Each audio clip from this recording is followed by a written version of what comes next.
Buenos días, mi nombre es Fernanda Abas y yo les voy a hablar sobre las etapas de consolidación y los factores que influyen en esta. Primero debemos de definir la consolidación ósea, que es un proceso de reparación del hueso secundario a una fractura. Esta ocurre mediante varios fenómenos fisiológicos que van a resultar en la activación de varias células que van a producir la regeneración o reparación de esta fractura. Es importante destacar que no solamente va a ser una reparación cicatrizal, sino que va a producir una microarquitectura indistinguible de la que estaba anteriormente. Es por esto que el traumatólogo debe colocar el foco fractuario en la mejor disposición posible para que ésta sane de manera correcta. Tenemos que la consolidación puede ser primaria o secundaria. La consolidación primaria es cuando existe un contacto directo entre los fragmentos de la fractura y hay una estabilidad absoluta hasta que se produce la consolidación. En este caso va a haber una formación de hueso directamente en los extremos de la fractura hasta que ocurra la consolidación. Este tipo de consolidación se obtiene cuando se utilizan más que todo elementos de osteosíntesis rígidos, como serían los tornillos o las placas, como vemos en esta imagen. Inicialmente actúan los osteoclastos reabsorbiendo los extremos de la fractura y luego los osteoblastos y los vasos sanguíneos formando nuevo tejido. Tenemos que en esta consolidación no se produce callo óseo y el tiempo de consolidación va a ser mayor a la consolidación secundaria. La consolidación secundaria, las fracturas van a presentar un espacio entre los fragmentos óseos y va a haber cierta inestabilidad en el foco de la fractura.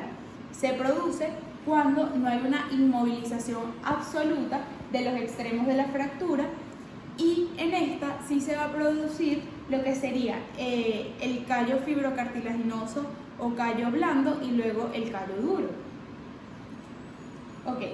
Las etapas de la consolidación.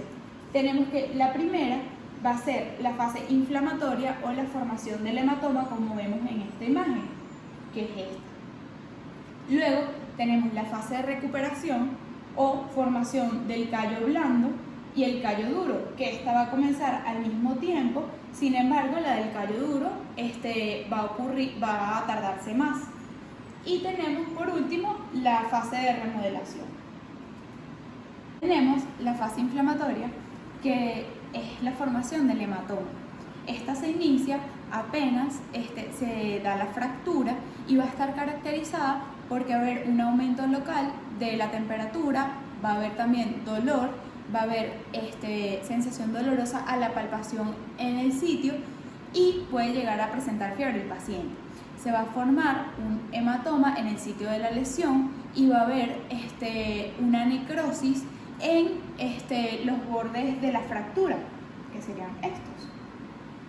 Luego tenemos que el daño de los tejidos alrededor de la fractura va a ocasionar que se forme una cascada de citoquinas que va a llevar a una respuesta inflamatoria.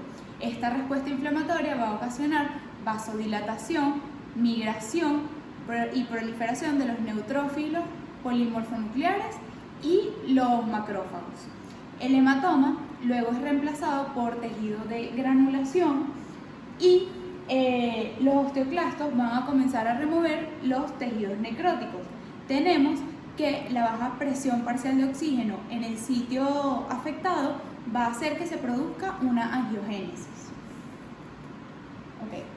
Formación del callo blando. Tenemos que esta fase va a ocurrir 2 a 3 semanas posterior a la lesión y es un periodo en donde va a haber un incremento de la vascularización, de la reabsorción de los extremos necróticos del hueso y va a haber un desarrollo de un callo fibrocartilaginoso. Todo esto va a ser con ayuda del hueso esponjoso que va a unir lo que serían los bordes externos de la fractura y esto va a ocurrir en forma de un ensanchamiento progresivo del callo blando y va a ir aumentando su rigidez. Al final de la etapa, los extremos ya no van a tener ningún tipo de movilidad debido a esto. Ok, formación del callo duro. Conlleva a la calcificación del fibrocartílago y su conversión en hueso entretejido. A lo largo de este proceso se observan intensidades variables en la osificación endocondrial y la formación intramembranosa del hueso. Todo esto ocurre debido a los depósitos de cristales de hidroxiapatita. En este momento forma un tejido óseo muy primitivo de manera laminar, fibrilar, que tiene suficiente consistencia para que el foco de la fractura sea estable, más sin embargo no tiene capacidad para soporte de cargas. A medida que pasa el tiempo, esto va a ir mejorando y va a tener ya más soporte para la carga, pero debe hacerse fisioterapia. Esta etapa va a durar entre 2 a 3 meses. Ok, tenemos la remodelación.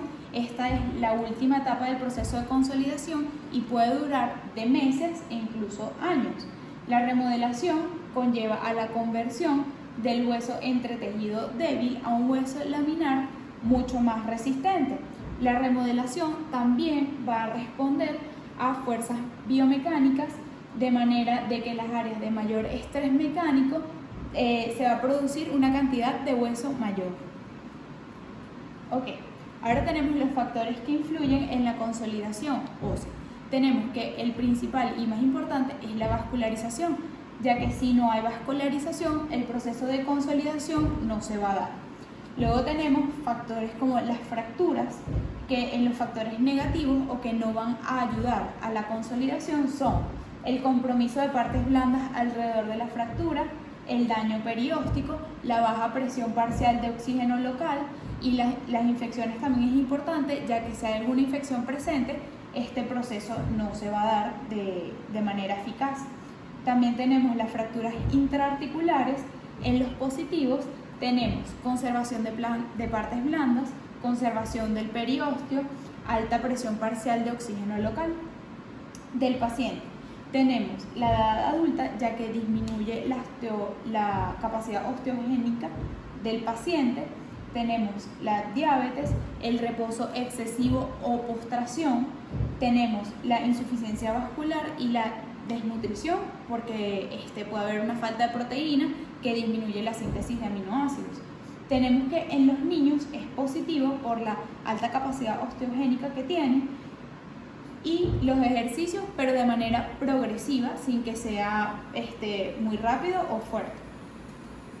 También tenemos factores asociados a medicinas y hormonas, como son los negativos, los corticoides, porque disminuyen la diferenciación de los osteoblastos, la nicotina, porque disminuye la irrigación, los AINES, que inhiben al COX-1 y 2, las quinolonas, que son tóxicas para los condrocitos y están contraindicadas en pacientes pediátricos, el metotrexate. En los positivos tenemos la hormona tiroidea, la hormona paratiroidea, la hormona del crecimiento y la calcitonina. Entre las medidas físicas tenemos excesiva rigidez del foco de la fractura, porque no va a haber estimulación, excesiva movilidad de la fractura, y en los positivos tenemos micromovimientos en el foco de la fractura, que va a hacer que haya un aumento de la descarga eléctrica, que favorece, y los ultrasonidos de pulso de baja intensidad. Esta es la bibliografía y bueno, gracias.